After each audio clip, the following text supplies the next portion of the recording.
Hi, in this video I'm gonna talk about the game between Labda and Dionisiy.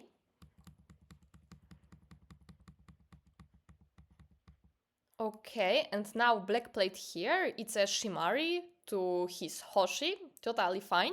But let's try to look at the whole board. Let's try to look for potential influence.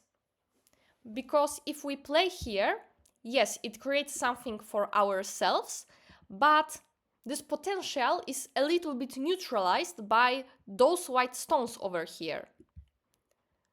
Because yeah, we will get something here, but not here, because here we can already see some white stones, which are neutralizing the potential.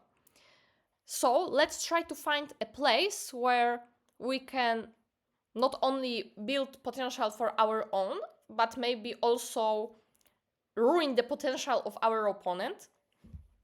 We can distinguish few areas over here.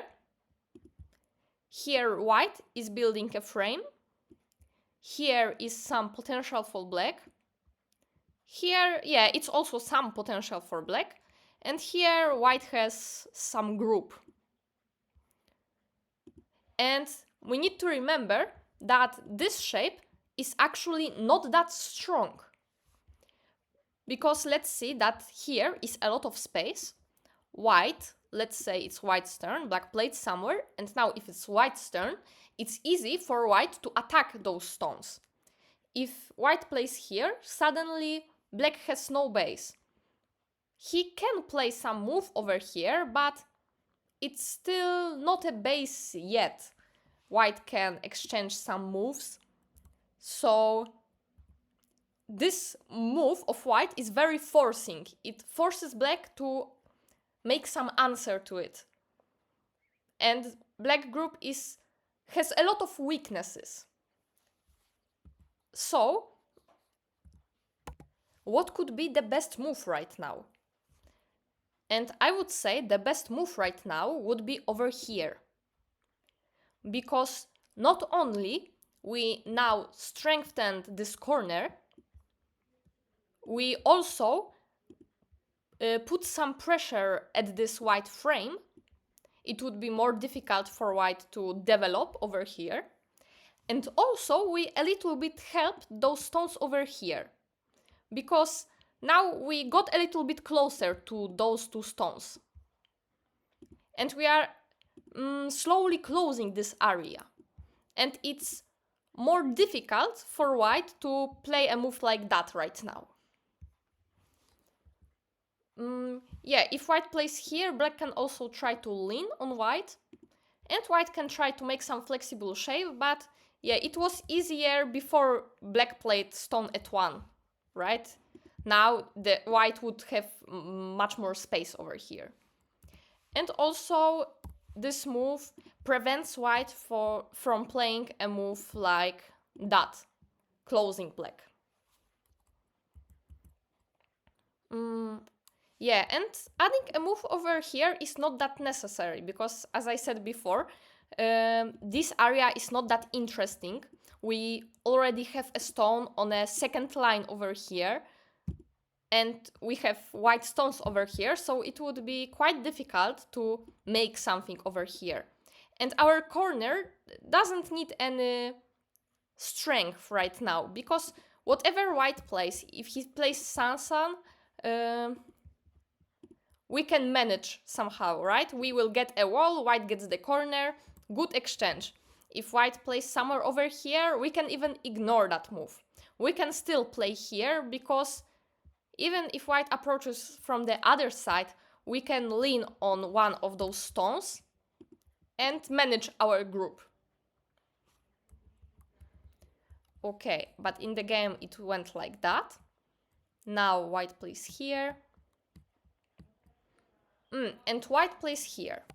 White could exploit black shape more, because now black will play over here.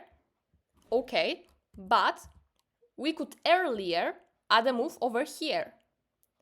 Because in this situation, which was in the game, now black for sure will answer here, right? And he has already stone over here. But if we played this move now, black will also play here, but now we have the possibility to play a move over here. And what will black play? If he cuts our stone, we can also cut his stones. And it's some exchange. And if black plays here, we play an Atari. And now we flattened black. And we also made some influence for our own. So, good deal. And if we play here, now we force black to play a stone in the place where black actually wants his stone to be. And now this will not work at all. Because if we play here now, we get the possibility to play this move. So instead forcing black to play this move, let's start with this first. Exploit black's shape and later on connect our stones, flatten black, and we are happy. Okay. And black played here. White played here.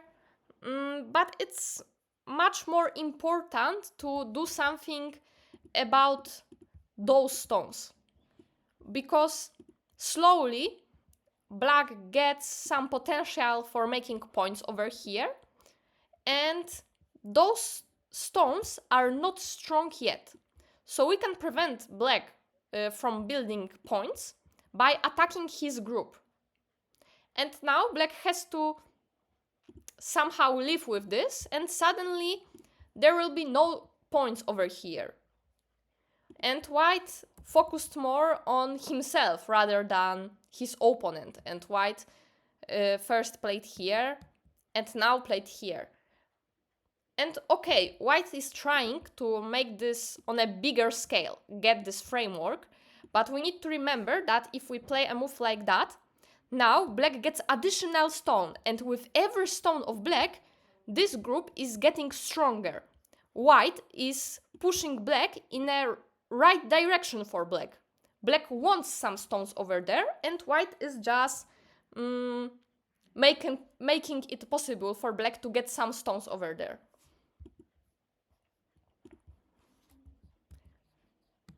Okay.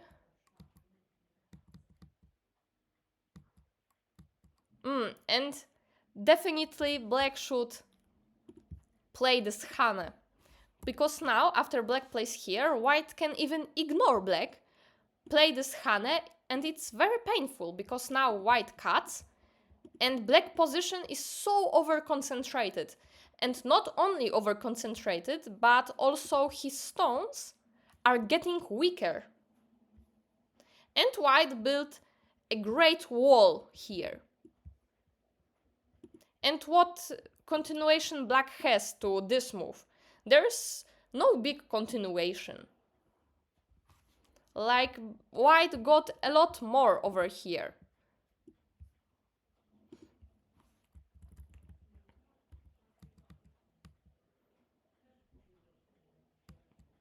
Okay, but if we play this Hane, now white can just extend, and we are still left with this cut, to which we have to come back and connect.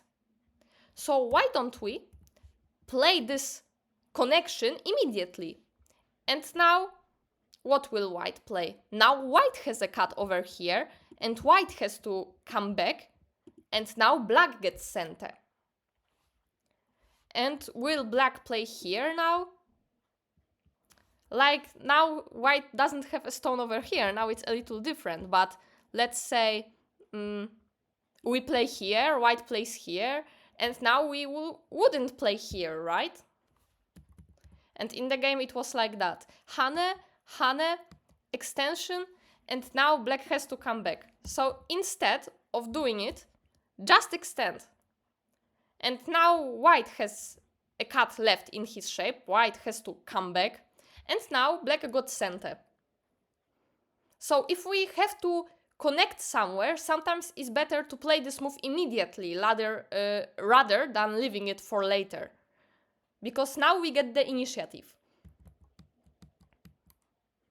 Okay, and now it's too late for some invasions. like white has a wall over here, white has a wall over here, it would be quite difficult to live.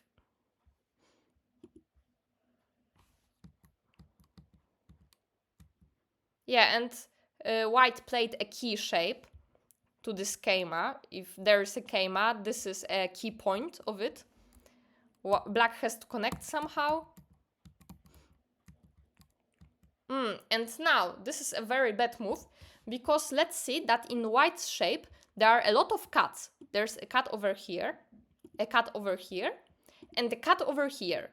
So we need to try to find a way to exploit those cuts. And if we play here, now all hope is lost, because white just connected both of those cuts. Now those two cuts are connected. Black still can play here, but this cut does nothing, because white will play this Atari. Let's see.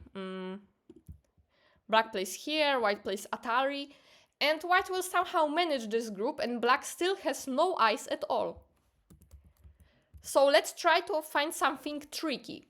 For example, what if black plays here now? Now white will probably try to capture his stone, and we can play this Atari. And if white captures, we can go through.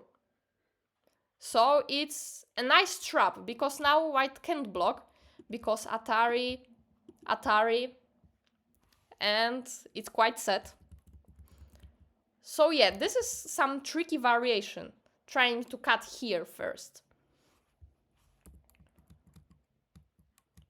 Okay, and now it's quite impossible to make two eyes over here. And black is dead. Just dead. Okay, and it's the end of the game, and it's the end of this video. So thank you for watching. And for those who managed till the end, there's a picture of my cat.